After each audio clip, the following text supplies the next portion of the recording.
Você já percebeu que TV brasileira te mostra tragédias e crimes praticamente todos os dias? Você liga a TV e o que vê?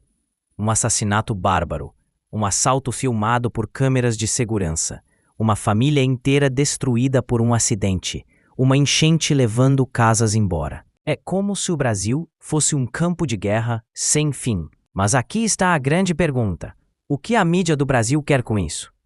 A quem interessa que os brasileiros normalizem e estejam acostumados com coisas ruins?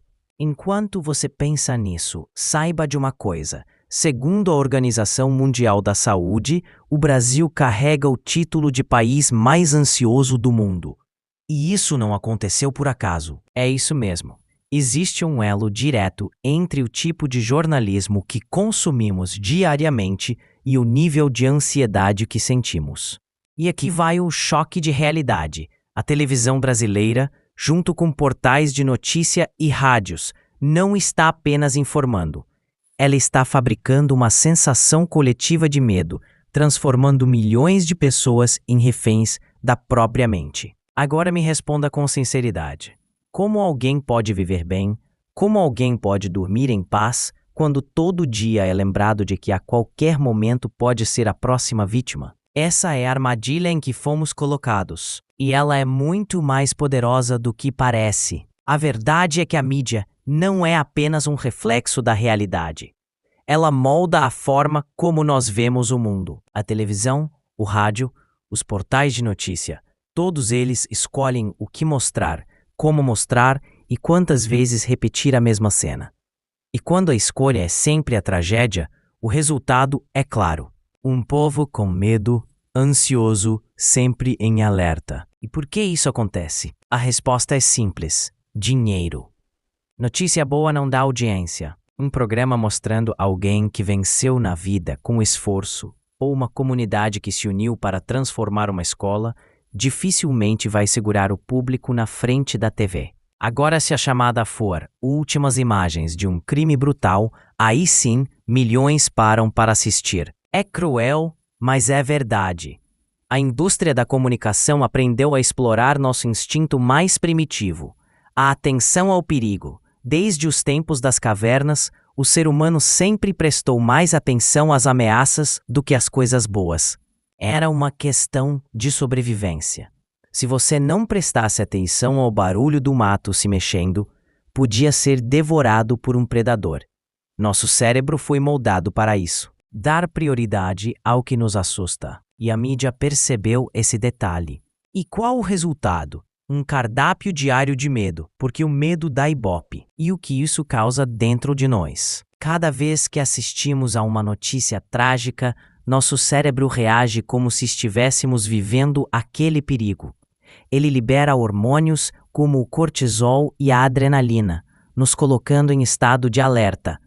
É como se o corpo estivesse pronto para fugir ou lutar, mesmo que a ameaça não esteja diante de nós. Agora imagina isso repetido todos os dias, várias vezes ao dia. O corpo nunca descansa, a mente nunca relaxa. Vivemos em estado de alerta permanente, e esse é o terreno perfeito para a ansiedade crescer. É por isso que, mesmo quando estamos em casa, seguros, sentimos aquele aperto no peito, aquela inquietação, aquela sensação de que algo ruim pode acontecer a qualquer momento, porque no fundo, a mídia já implantou essa ideia na nossa cabeça. O perigo está em todo lugar. E é aí que nasce a desconexão com a realidade. Os números oficiais mostram que, em muitos lugares, a violência até diminuiu nos últimos anos. Mas pergunte a qualquer pessoa na rua: você acha que o Brasil está mais seguro ou mais perigoso? A resposta quase sempre vai ser a mesma. Está pior, muito pior. Não é coincidência. É efeito da repetição. A televisão não precisa mentir. Ela não inventa crimes. Mas ao dar espaço quase exclusivo para a tragédia, ela cria uma percepção distorcida, a de que nada de bom acontece. E essa percepção se espalha rápido. Pais ficam com medo de deixar os filhos brincarem na rua. Pessoas evitam sair à noite mesmo em bairros tranquilos. A desconfiança cresce. A sociedade vai se fechando, cada um dentro da sua própria bolha de medo. Agora, Pensa comigo. Quem ganha com isso? Com certeza não é a população. Quem ganha é a própria mídia, que mantém a audiência. Quem ganha é a indústria do medo, que lucra vendendo soluções para uma insegurança que muitas vezes é mais psicológica do que real. E quando eu digo indústria do medo, estou falando sério. Programas que vendem câmeras de vigilância, empresas de segurança privada, seguros cada vez mais caros, remédios para a ansiedade. O medo é um produto rentável. Quanto mais ansioso e assustado você estiver, mais fácil é te vender uma proteção. É uma engrenagem perfeita para eles e cruel para nós. Você já reparou como alguns apresentadores de TV parecem vibrar quando descrevem um crime? A forma como eles aumentam o tom de voz, repetem as imagens, mostram detalhes chocantes. Aquilo não é apenas jornalismo. Aquilo é entretenimento travestido de notícia. É um espetáculo de tragédia. E o pior, nós assistimos. Mesmo reclamando, mesmo ficando mal, continuamos ligados, porque nosso cérebro, lá no fundo, ainda acha que precisa prestar atenção no perigo para sobreviver. Só que hoje não é mais uma onça escondida no mato. Hoje é um apresentador gritando em rede nacional, te convencendo de que o Brasil inteiro é uma selva. E o resultado está aí, o país mais ansioso do planeta. Um povo que vive com medo, que não consegue descansar a mente, que tem dificuldade de confiar, que está sempre esperando a próxima tragédia. E não pense que isso passa despercebido. Você já deve ter sentido isso na pele. Aquele incômodo de assistir ao noticiário e depois ficar com a mente pesada. Aquele sentimento de que tudo está desmoronando, mesmo que na sua vida pessoal nada de tão ruim tenha acontecido. É o poder da repetição. É o poder de uma narrativa construída. E, infelizmente, o Brasil mergulhou fundo nisso. E agora que você já entendeu como a mídia constrói esse ciclo de tragédia, eu quero te fazer uma pergunta direta. Até quando você vai permitir que a sua mente seja controlada por esse bombardeio de medo? Porque a verdade é uma só.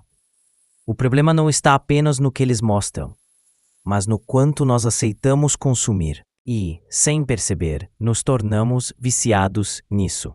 É isso mesmo.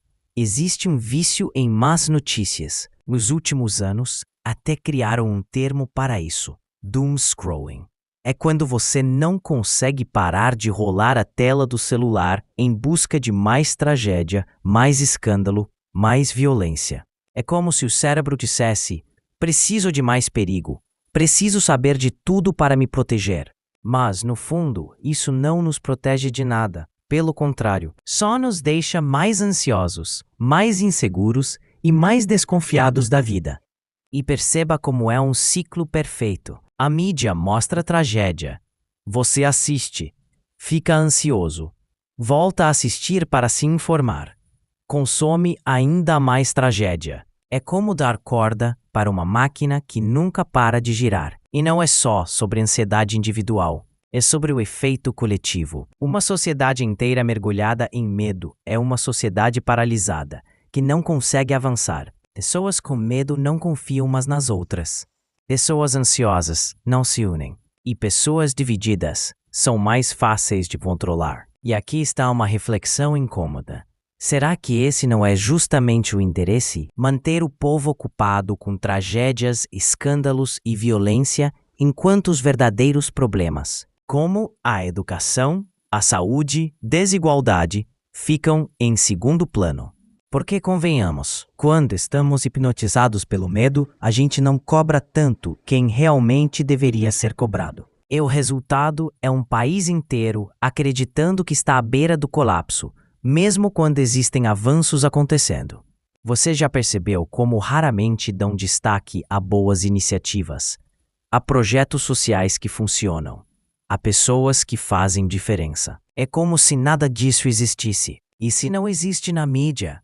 Para muitos, simplesmente não existe no mundo. Mas deixa eu te dizer uma coisa: existe sim. Existe gente boa transformando comunidades. Existe solidariedade, existe esperança. Só que essas histórias não dão audiência. não vendem, não alimentam a engrenagem do medo. Enquanto não mudarmos o que consumimos, vamos continuar sendo vítimas desse sistema. Agora, eu não estou dizendo que devemos ignorar a realidade. Problemas existem, a violência existe, a corrupção existe. Mas o ponto é, isso não é tudo o que existe. E quando a mídia escolhe mostrar apenas esse lado, ela não está nos informando. Ela está nos manipulando. E essa manipulação tem um preço alto: saúde mental destruída. E não é à toa que o Brasil lidera os índices de ansiedade. Um povo inteiro vivendo em estado de alerta todos os dias por causa de uma realidade que não é 100% real, mas que é transmitida como se fosse. E a pergunta que fica é: o que podemos fazer? A primeira coisa é simples e poderosa: filtrar o que consumimos. Você não precisa assistir 3 telejornais por dia. Você não precisa passar horas rolando redes sociais cheias de tragédia. Você não precisa carregar nas costas o peso de um país inteiro. Escolha melhor suas fontes de informação. Busque também notícias positivas, histórias de superação, projetos que inspiram. Pratique a chamada higiene mental da informação. Defina horários para se atualizar e não se deixe dominar pelo excesso. Outra coisa importante: não caia na armadilha do medo paralisante. O medo só é útil quando nos leva a agir de forma consciente. Quando ele só nos prende, ele deixa de ser proteção e vira prisão.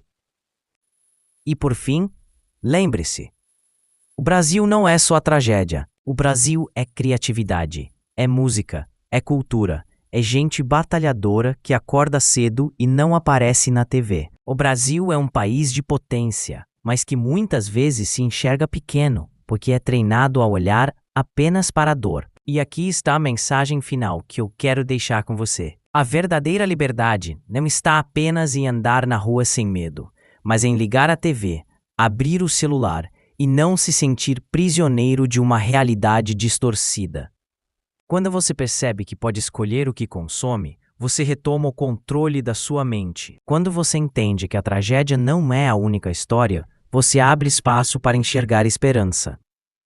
E quando você recusa ser manipulado pelo medo, você se torna livre de verdade. Então eu te pergunto: você vai continuar sendo refém da tragédia ou vai escolher se libertar dela? A escolha é sua. Deixe o seu like e compartilhe com algum amigo e até o próximo vídeo.